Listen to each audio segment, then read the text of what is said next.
Hey guys, I'm Jonathan. And I'm Ayana. And we want to welcome you to Winning by Quitting. And tonight's episode is going to be absolutely amazing.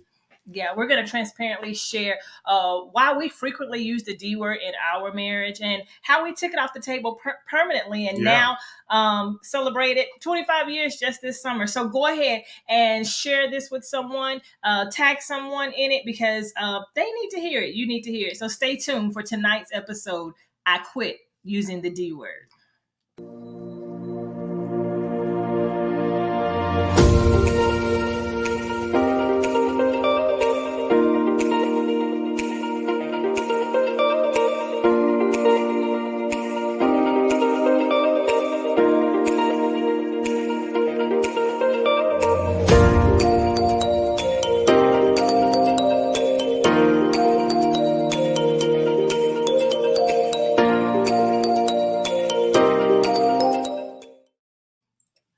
Welcome back and to Winning by Quitting. It's a show that we get to do every Sunday evening where we share proven strategies that we've used in our 25 years of marriage and that we also use in our coaching and our counseling practice where we give these strategies and these tools to the couples that we coach. They're tongue-tied tonight. But this is the things that we use to rekindle, restore, and to reinvent our marriage, and that we offer to others to do the same for those. We did it even when Walking Away Seemed Right. Right. Even when Walking Away Seemed Right. Yeah, and tonight we're going to talk about why we should quit using the D word and then offer you tools for consideration that's going to help you to win in your marriage. Because why, babe? They have a reason to celebrate their vow to cherish. That's right. So go ahead. If you're ready for tonight's show, go ahead and drop some fire in the chat and let us know that you are here and that we're ready to dive on into this. And we want to hear from them, right? Right, definitely. What's our thought of the week? What's our thought of the week? So every week we have a thought or a question of the week. So tonight our thought of the week is and I want you to place this in your comments. Put in the chat one thing you currently do to steward your marriage. That's good. Yeah, that's so good. Baby, just give an example. One of the things that we do, when you're stewarding your marriage, is things that you do to cultivate your marriage, to help your marriage to grow, to help the health of your marriage. What do you do to keep your marriage healthy? Yeah. And to take care of it. When we are stewards of something, we are giving the opportunity to care for it, to cause it to thrive, to cause it to work. And so we are giving our marriages to stewards. So how are you stewarding your marriage? We want to hear from you. All right. So I quit using the D word. We talk about it on page 123 of our book, I Quit. Babe, what did you think about it when you went back and reread that chapter? Actually, one of my favorite chapters of the book. For real? Yeah. Why? So, it's so full of content, so full of helpful tips and ideas, and just to see what we actually were inspired to write. Oh, yeah. Yeah. Of course, we lived it, but there was a lot of inspiration in the writing and what we shared. But there were some good things there. It's power-packed. It's one of the best chapters, life-changing chapters to me. Wow. Yeah. Wow. Maybe I need to go back and read it in a different light or something. I don't know. But people don't get married. No. People don't get married and with the intention of getting divorced, right? Right. But if you talk to coaches, if you talk to counselors, if you talk to therapists, even talk to some pastors, they'll tell you that falling in love with your spouse is the easy part. Right. And most married couples will agree that just maintaining that level of love and to make it a thriving and healthy and successful marriage, it can be demanding. Yes. It takes hard work. It takes effort on both sides. It takes showing up every day, but it's worth it. Absolutely. When both parties jump in there and do it, right? Right. That's the reality of what love really is. It's not just the fuzzy feeling, but the fuzzy feeling. Yeah. You know that feeling. The warm and fuzzies. Yeah. The warm and fuzzies. Sometimes you may lose those, but the commitment to each other, and the work that it takes to love. Love is an action word, I always say. Yeah. But no matter how much you love, let's just be real. No matter how much you love your spouse, no matter how much you love your wife, your husband, no matter how happy you are, one thing about it is you're going to experience conflict at some point in your marriage. Would you agree? I agree. Yeah. You're going to disagree. You're going to You may even argue. You may even fight.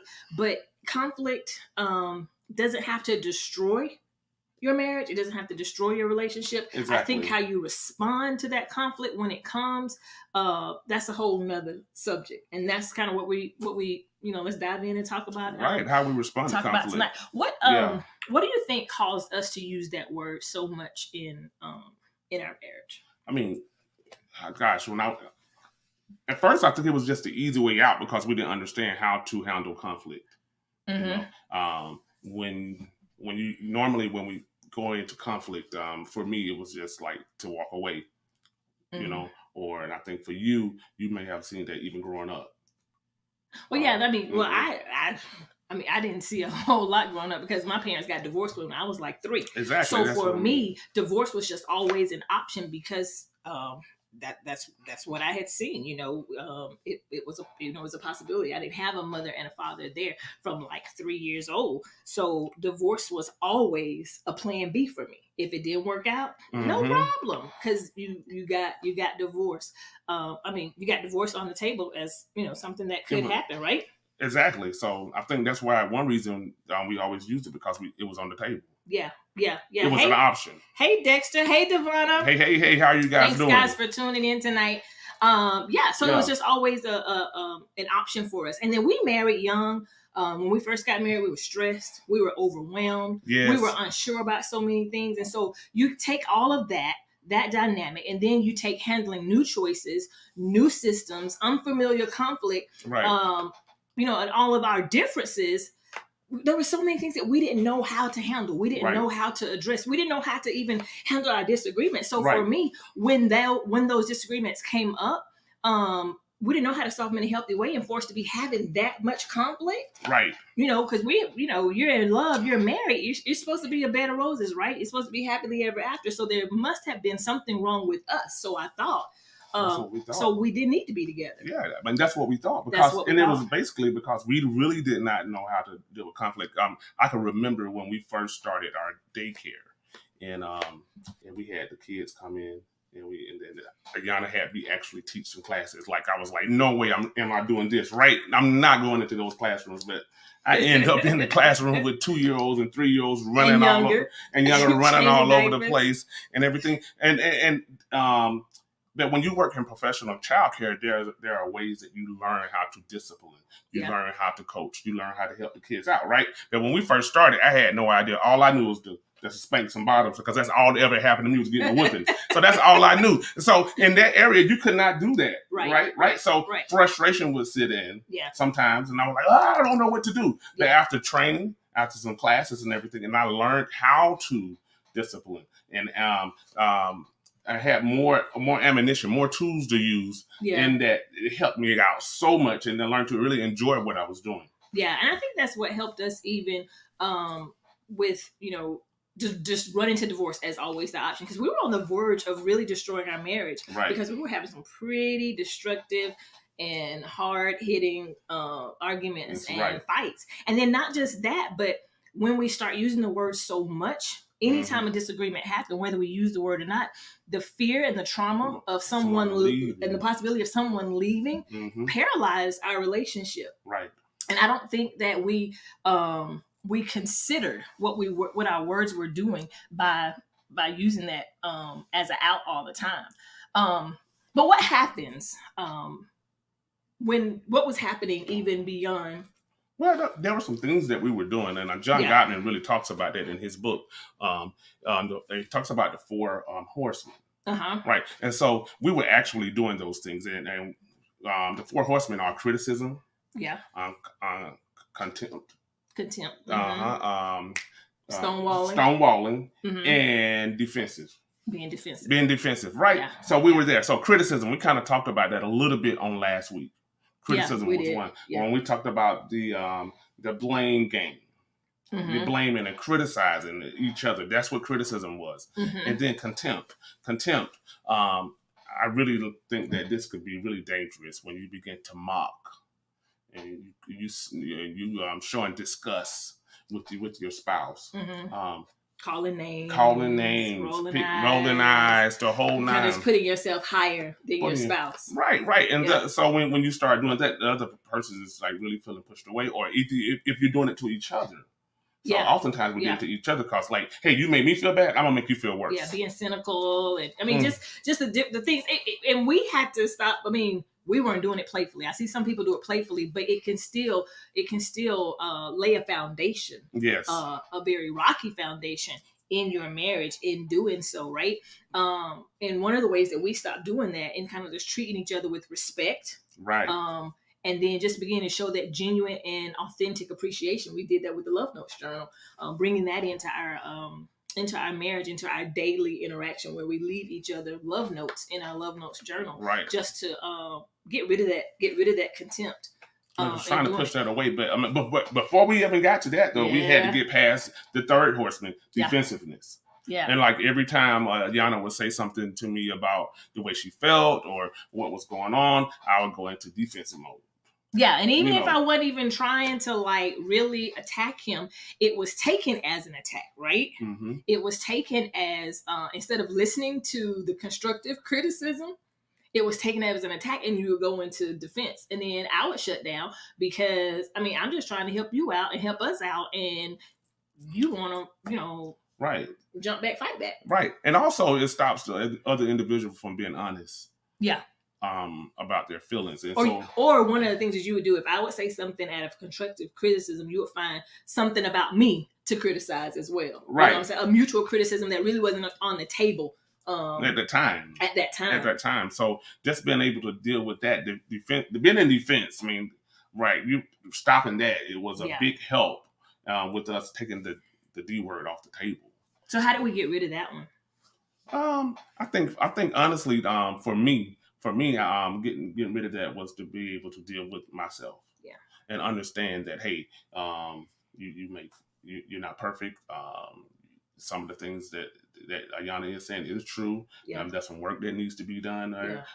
Even though my intent was not to do it, but when you start looking at how your past affects your future. Mm-hmm. And when I started learning that, I'm like, lights start coming on. Mm-hmm. Like, so you had habits that I had created from the way that I was brought up, or the way things that I had been exposed to, the different cultures that I had been around. And then I brought that baggage into marriage. So good communication wasn't there. Oftentimes, if someone says something to you, you felt like you were being attacked. Right.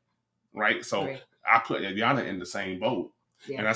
And so a lot of spouses are doing that. We're putting our spouses in that situation as if they're attacking you, but what they're really doing is trying to express their feelings to you. They're trying to help. I think we mentioned this even a couple of weeks ago. It kind of all blends in together, because when we talked about the how we counteract the blame game, it's taking responsibilities, looking inwardly, and just taking responsibility. And I think that's kind of what you're saying that had to happen. It's just kind of looking at yourself. Figuring out, hey, I'm not all right. I do have some issues. I got some stuff. So just taking responsibility for what needed to be addressed. And the truth of the matter, that we all are a project God is working on. Like, we all are clay that He's working on, work in progress. Like, we're trying to get better. So that's for every person. Yeah. And so, but when we don't think that way, going in, and we don't really have, and it's like a lot of times there's a flaw in you, and it's a flaw in your relationship with God. I just do believe not really seeing it that way. Yeah. Yeah. So what's that fourth? We talked about criticism. We talked about contempt. We talked about defensiveness. Right. What's the fourth? The fourth one is stonewalling.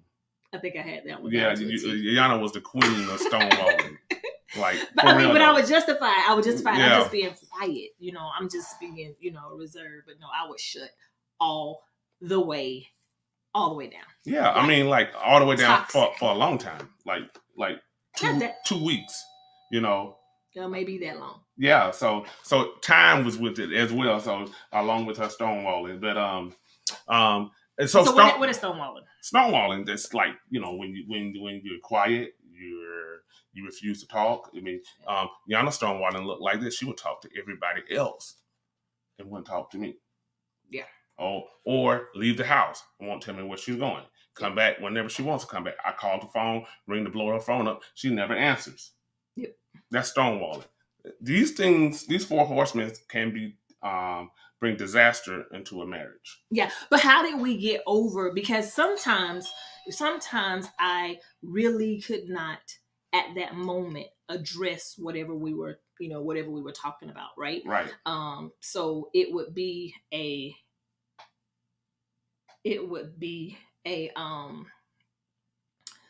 something that I really did not want to or didn't have the mental capacity to talk about at that moment. So I really needed time, but I did not know how to ask for that time. Right. And then when I did ask for the time, like, I can't talk about this right now, you would try to force me to do it. So we had to come to an agreement that if I need a break, or if you need a break, or if it was becoming too toxic, if it was becoming out of our emotional control, where we were, heart rate's going up, because when your heart rate go up, we already talked about that, you can't think straight, you can't come to any rational conclusions, clarity, all that goes out the window, right?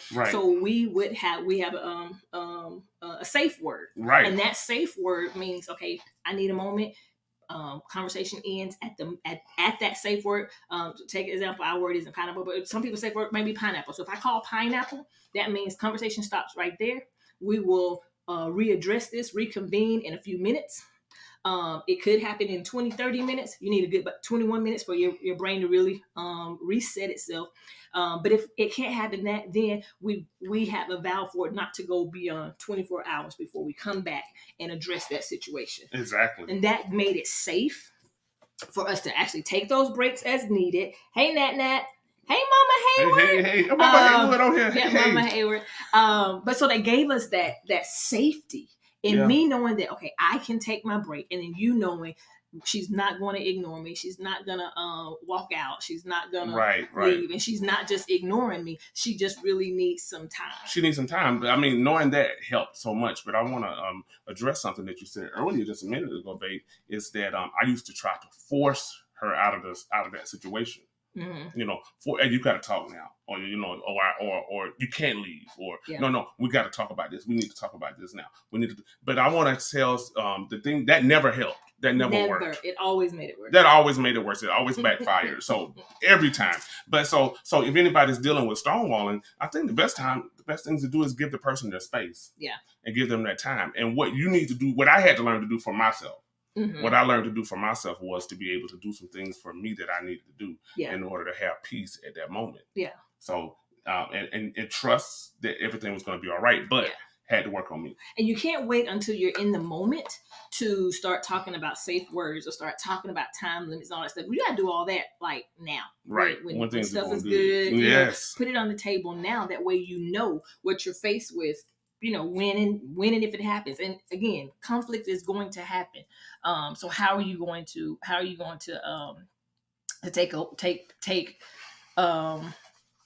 look it over? How are you gonna deal with it? Yeah. So after working through our issues, and really kind of getting through the core that was, what was going on, we kind of just we really made that decision that, hey, look, I'm not going nowhere. You're not going nowhere. We're going to stick this out.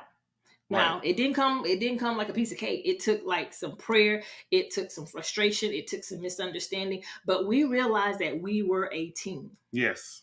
Right? And teams don't win every single game, but they keep showing up for practice. Right. They keep showing up.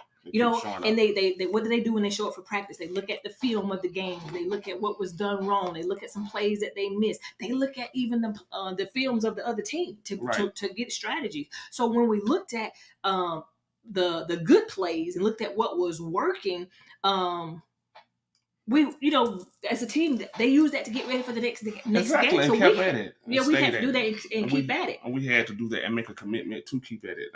And I want to say this tonight when we say quit and use the D word. And we talked about this earlier, that we really now if you're in a situation where you are physically in danger, abuse is happening, we're not saying to stick that out. Yeah. We're not. I was never physically in danger. Or so there are times that you need to look out for your life and safety, your safety and your well-being. Right. Make sure you're safe. So and we give that disclaimer in the book as well. We're not telling you to stick through. There are times where you need to have some separation. Okay, to really evaluate what's going on in your marriage. Right. And we're not telling you to that's not where we were. Well, okay, exactly. No, we could have got there. But the grace of God. I think that thin line. A lot of people, I almost would say like anybody can get there almost if you're not careful. It's because there's so much tied up when you get married. There's so much invested, so much that is there. So when you feel like you're going to lose it, or you feel scared about losing that thing, I mean, people just respond differently. So, but making that decision, having the conversation, making the decision, and really, really, coupling it with just strategy and really prayer. Right. We just took the vocabulary out of our word we took that word out of our vocabulary for good. We don't even joke around with it. Right. And it's been years, and we don't even joke around with it because it's almost like a habit. If you have a substance habit, you don't casually just go around the stuff that was almost took you out, right? Right. So we don't even play with it anymore. We don't play with it. And when we took the word out, I mean, the power of removing that word, because it has power in our words. But when we remove the word, the whole fear of someone leaving or the other person walking away really went away. Yeah. That removed that fear. Yeah.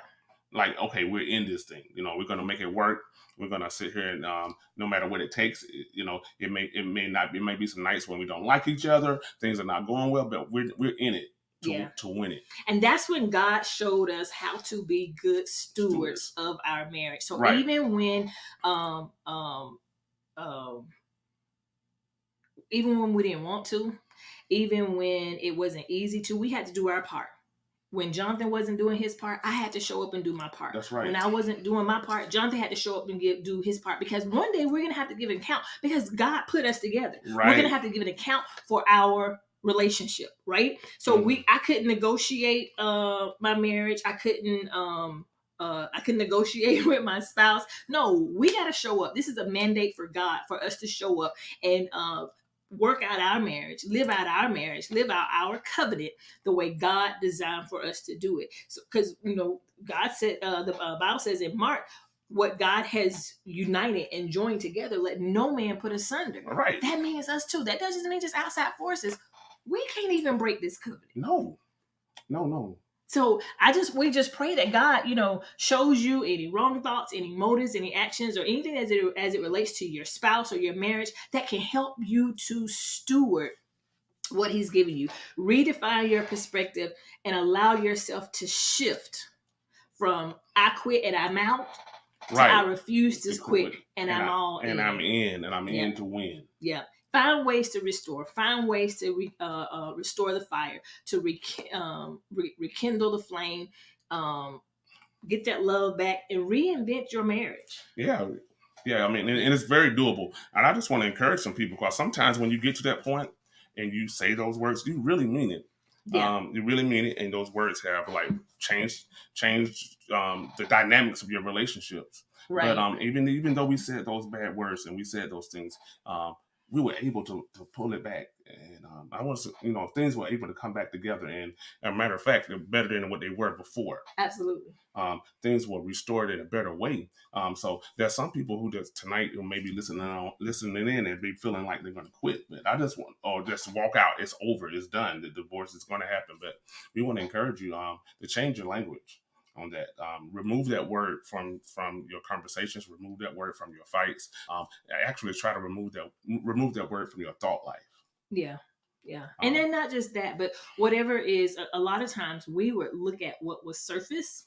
Right. We wouldn't look at what the root of the argument or the disconnection actually was. Right. And when you can find that out, it can help you to change your perspective. Sometimes you have to ask, get outside, get a third party in to help you to change, to see another perspective. Right. And that's okay. We had to, and that's what we do now. We are often that other perspective, that can help people to see a reason to fight, see that reason to celebrate, that vow to cherish, and see some good in the situation. Because sometimes when you're up close to it, like, you don't see. It's hard to see, but when you bring in another perspective, somebody else can help you see the good that's actually there. Absolutely. And oftentimes, there's a lot of good that's there. Why don't you give the viewers some inspiration, babe? Yeah, I just want to. I don't know about you, babe, but I love winning.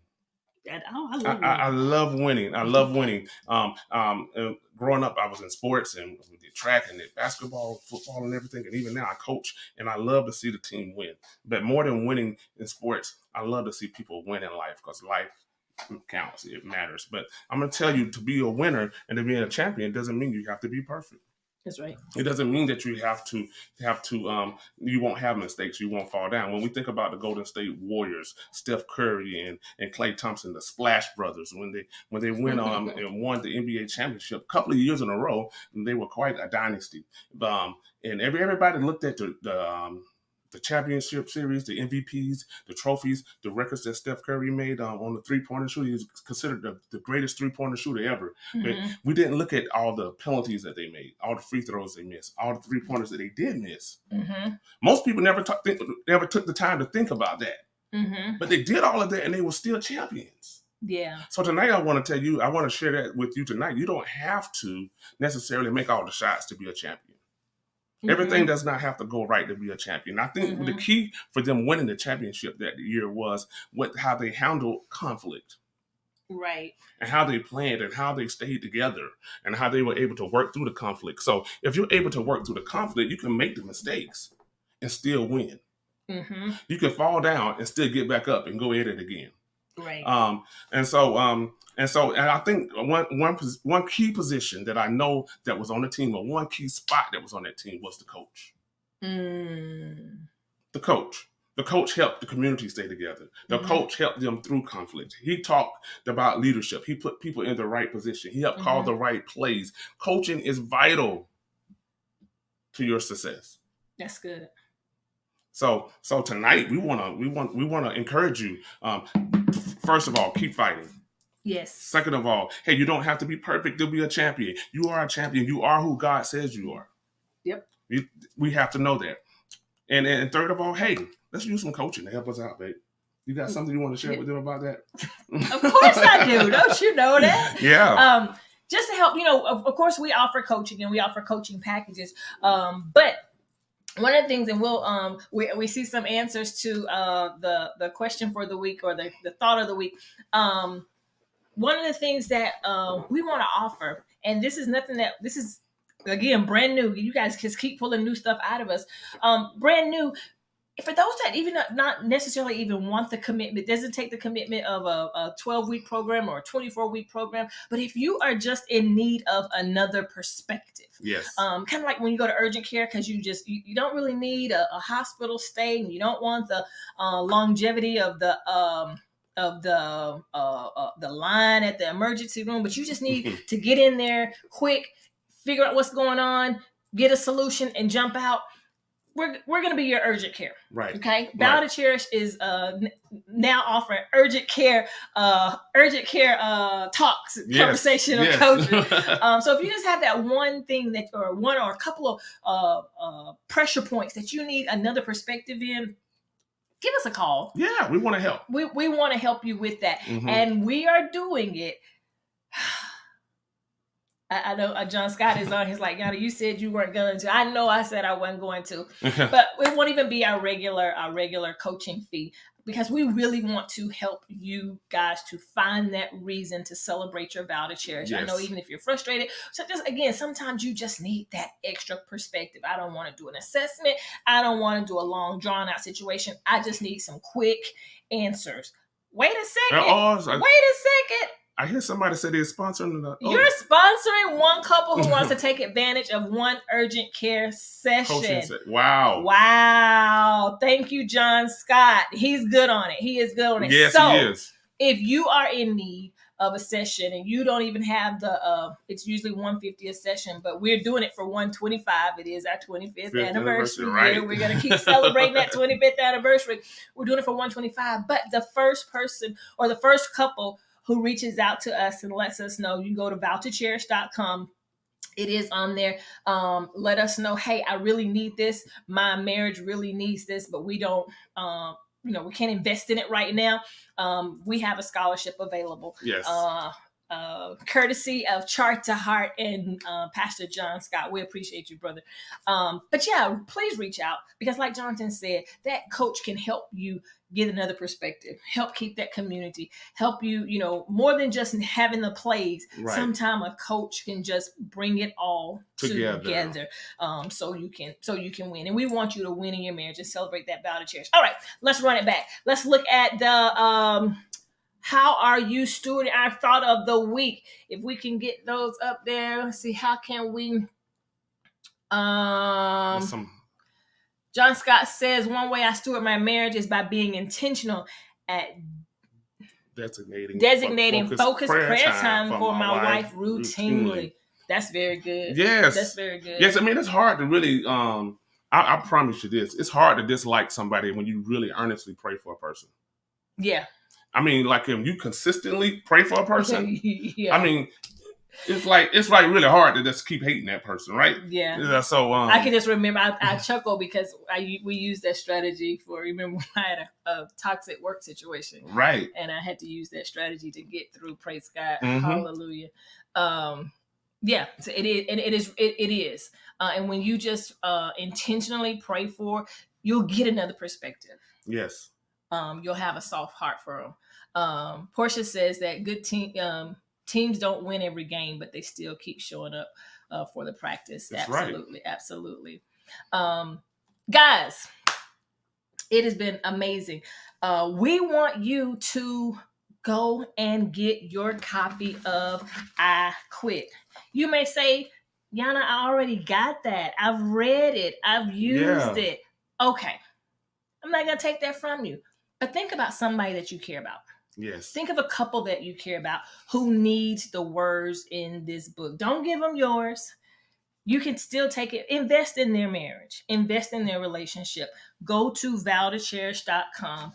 Take advantage of that anniversary special with the 2 books and the Love Notes journal for just $25. Right. And invest in someone that you love. Their marriage needs it so they can rekindle, restore, and reinvent their marriage. Because walking away may seem right for them. But even if walking away is not on the table, but they just need, a little refresher. Yes.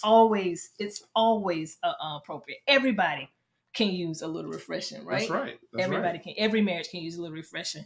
Guys, we're excited. We are so excited. Last week, we asked you guys to go over and vote. It was the last day for first round voting for the Author Elite Author Elite Award. And guess what? Monday morning, they announced the top 10 finalists, and your girl and your boy made the top 10. Yes. I Quit is now a top 10 finalist out of hundreds of books in that category. Thank you. They actually said the publisher, it's our publisher, said that is probably one of the toughest categories that he has seen yet, with the heavy hitters and the heavy books that are in there. So we need you. We need you to go and vote some more. You can vote every single day. We're now on page 2. So when you go to Author Elite Awards, go to page 2 under self-help. Look for the image of our book. Thank you, Teresa. Hey, Thank Teresa. But yeah, so go and vote. Be careful as you're scrolling because your click is your vote. So you want to make sure you click on I Quit and help us to bring home the gold. Yes, we want to bring it home in October. We're so excited, and we're going to remind you every week because we want you to vote every week and throughout the week, and then share it. It's on my page. It's on Jonathan's page. It's in the Vow to Cherish Network page to get as many people as we can to vote for the book. They'll take your word for it, I'm sure, because it is a good book. It's a great book, and actually helping this book get out there and us winning will help marriages because it'll make the book more popular and more people will buy the book and more people will read. Thank you. So exactly. Yes, we want to get this message out. We want to help marriages, really. Yes, because the enemy, there is an attack on marriages because that is a covenant that is so close to the heart of God. So the enemy has an attack out. But we want to make sure every married couple can find their reason to celebrate their vow to cherish. That's right. And winning by quitting is one of the ways we're getting that message out. Yep. All right. Tune in next week. We're going to see you guys next week. Yes. For a look into me. Yes, a look into me. I quit living behind the gates. Hey, don't miss it. It's going to be awesome. It's going to be good. Stay connected with us. Go to vowtocherish.com. Leave us a comment on tonight's show. And while you're there, subscribe for updates. Then follow us on social media at Jonathan Kilgore, at Ayana Kilgore, and at Vow to Cherish on all social media platforms. Right. Guys, remember, you have a reason to celebrate your vow to cherish. We'll see you next week. Good night.